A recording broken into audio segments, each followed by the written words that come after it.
Olá, alunos e alunas do 9º ano da Escola Municipal Raimundo Nonato Monteiro Santana.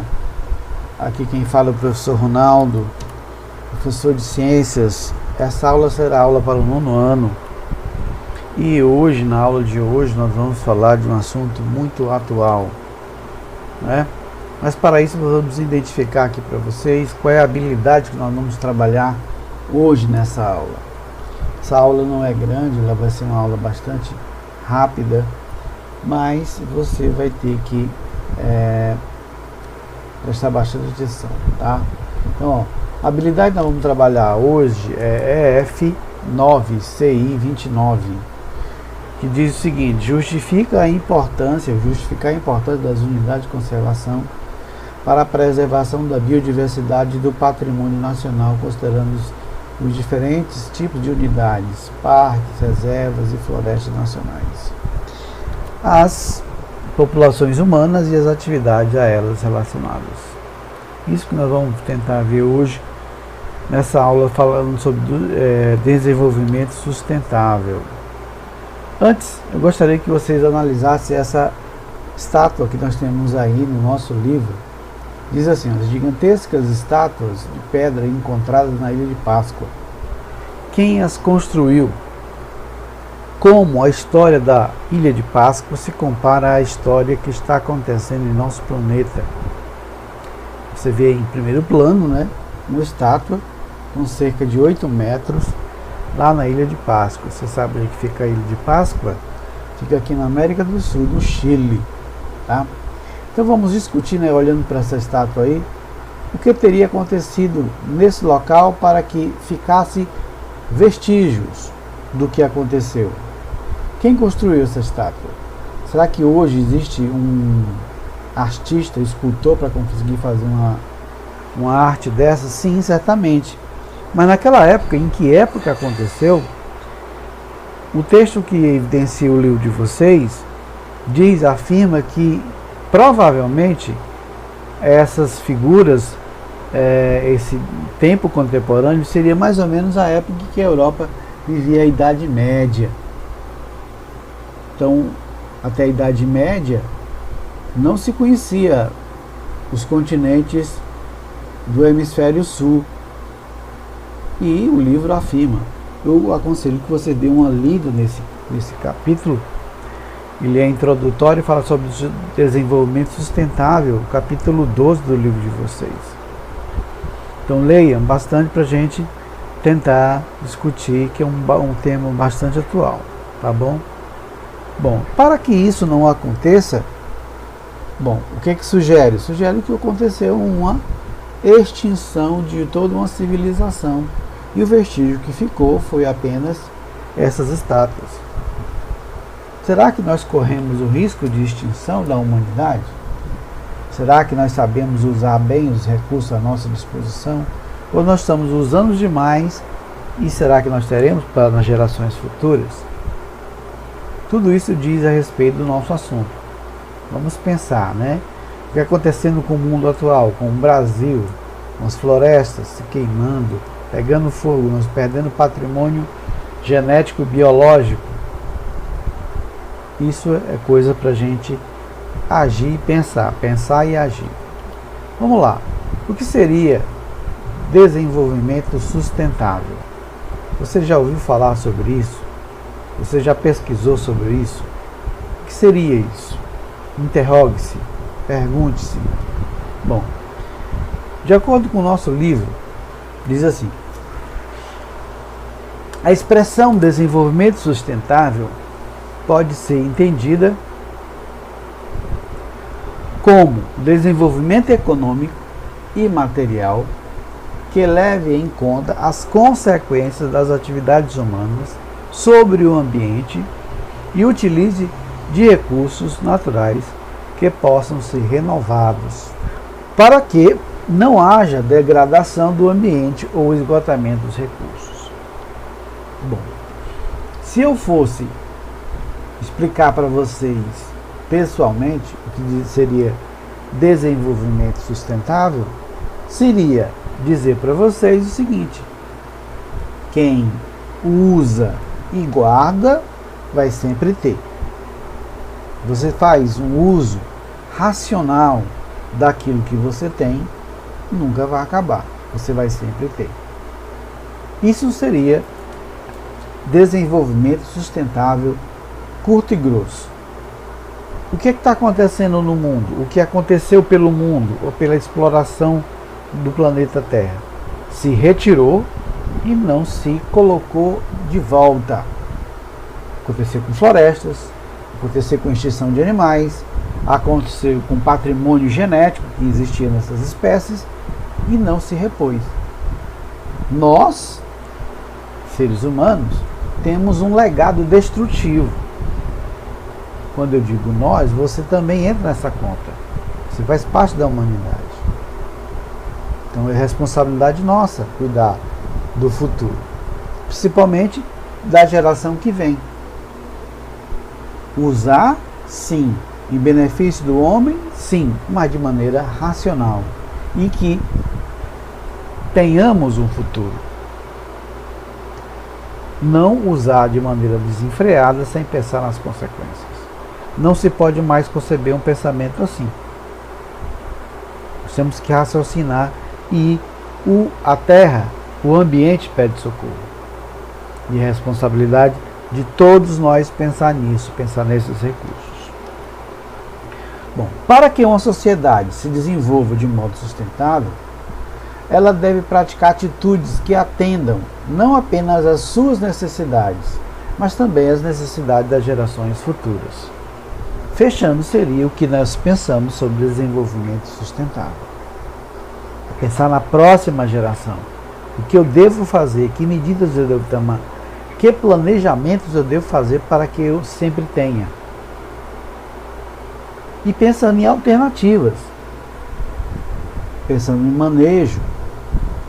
Raciocinando de maneira inteligente para se ter os recursos à sua disposição.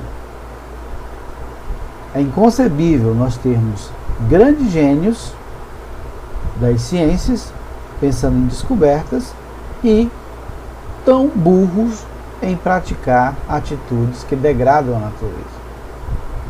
Nós somos assim. Quem tira e não põe, um dia acaba.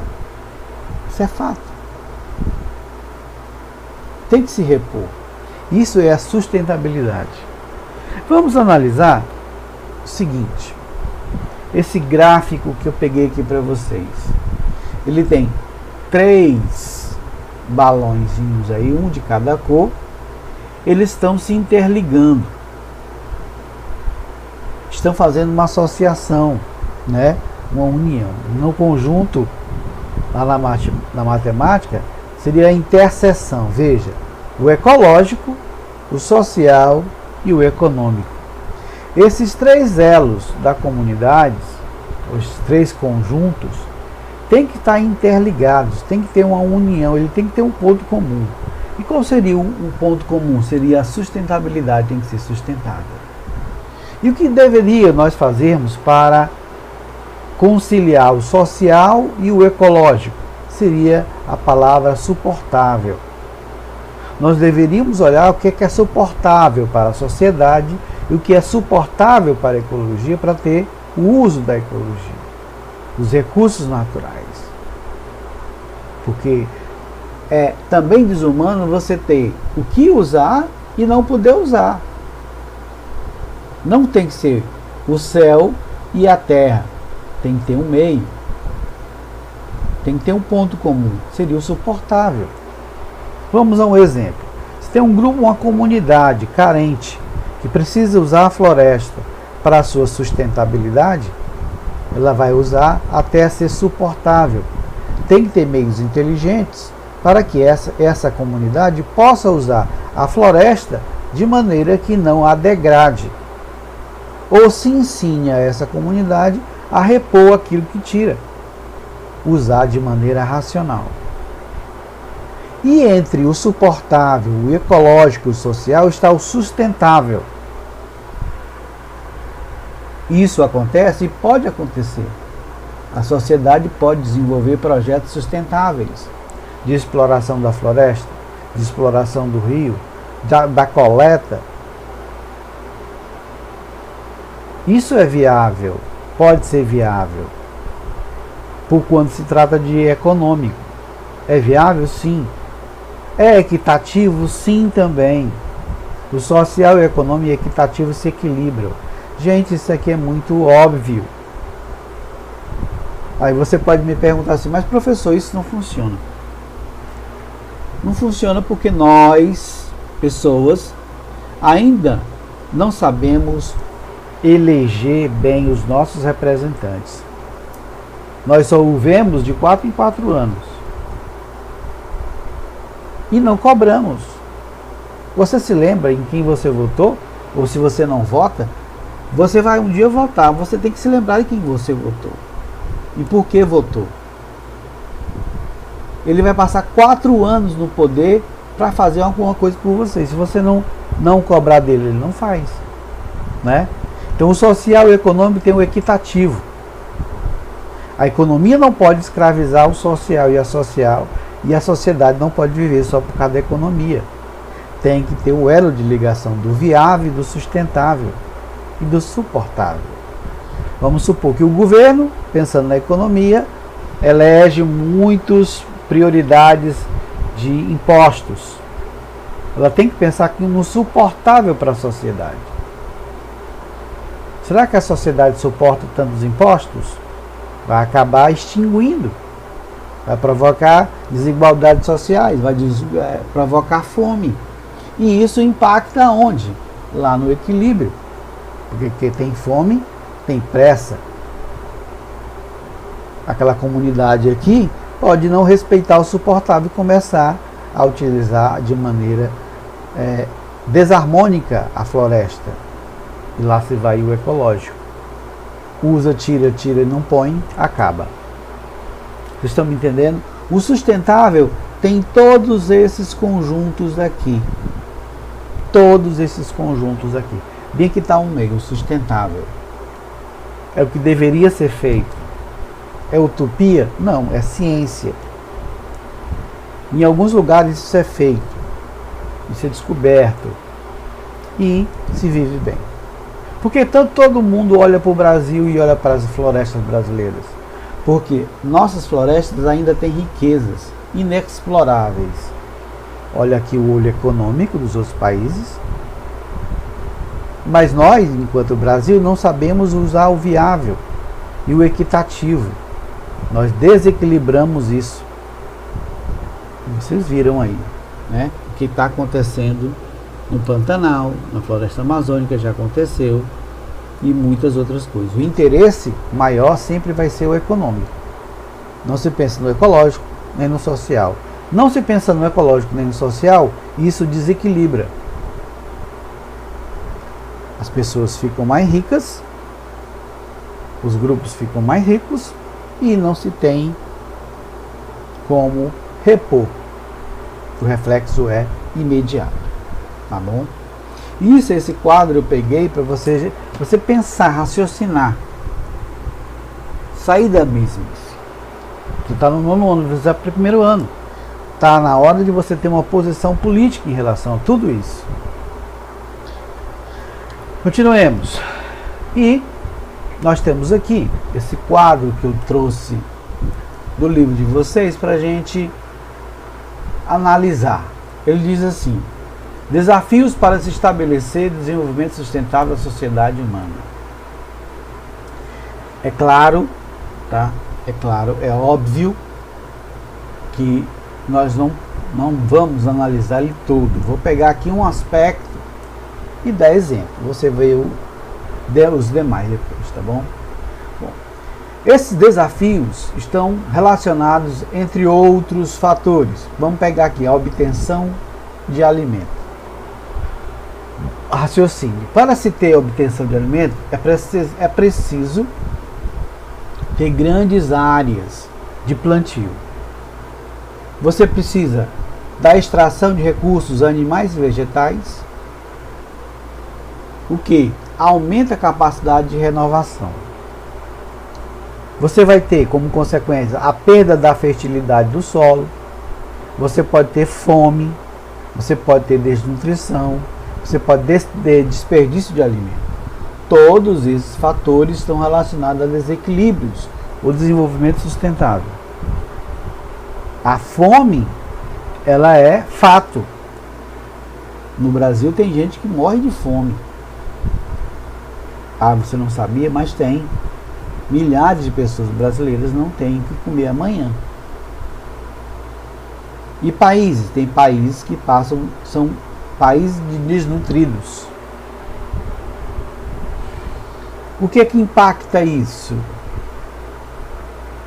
A falta de política de sustentabilidade para essa população. Vamos ao mesmo exemplo aqui, ó. Vamos pegar um país da África. Vamos supor que um país da África ele é agrícola. A fonte de renda dele é a agricultura. Então, mas se ele utilizar o solo de maneira desordenada, o que vai acontecer? A perda da fertilidade do solo, você não tem o que plantar, ou então um regime irregular de chuvas, ou a falta de política de reabastecimento, ou de fortalecimento das famílias que plantam, que colhem. Consequentemente, a perda da fertilidade vai levar o quê? A falta de alimento e a fome. E a fome provoca o que? A desnutrição. No outro lado está o desperdício de alimentos. Nós, brasileiros, desperdiçamos muitos alimentos. A falta de cuidado com o alimento leva ao desperdício. A falta de planejamento. Tudo isso leva a nós a ter esses desafios para a estabilidade. A qualidade da água, a qualidade do ar, a obtenção de alimentos, seres vivos, etc, etc, etc. Todos esses são exemplos, coisas para a gente pensar. Então, e algumas coisas podem levar ao desequilíbrio sustentável, ou a falta de estabilidade, da sustentabilidade do ecossistema. Vamos lá. A ação humana e desequilíbrios ambientais. O homem tem muito a ver com isso. Primeiro, a redução do solo fértil, pelo que eu acabei de dizer. Alguns lugares se usa o solo até ele se esgotar, não ter mais como recuperar. Ele fica infértil ou com pouca fertilidade. É aquilo que eu disse no início, saber usar para nunca faltar. A introdução de uma espécie onde ela não existe ou não existia antes. Isso aconteceu muito. O que acontece se você introduzir uma espécie que não é nativa daquela região? Pode provocar um desequilíbrio ecológico. Vamos a um exemplo. Se você coloca um predador que não é natural daquela região e ele é muito voraz, ele pode acabar com aquelas presas que você tinha ou com aqueles animais que eram da sua utilidade e pode passar para o seu gado, para o seu carneiro e assim por diante.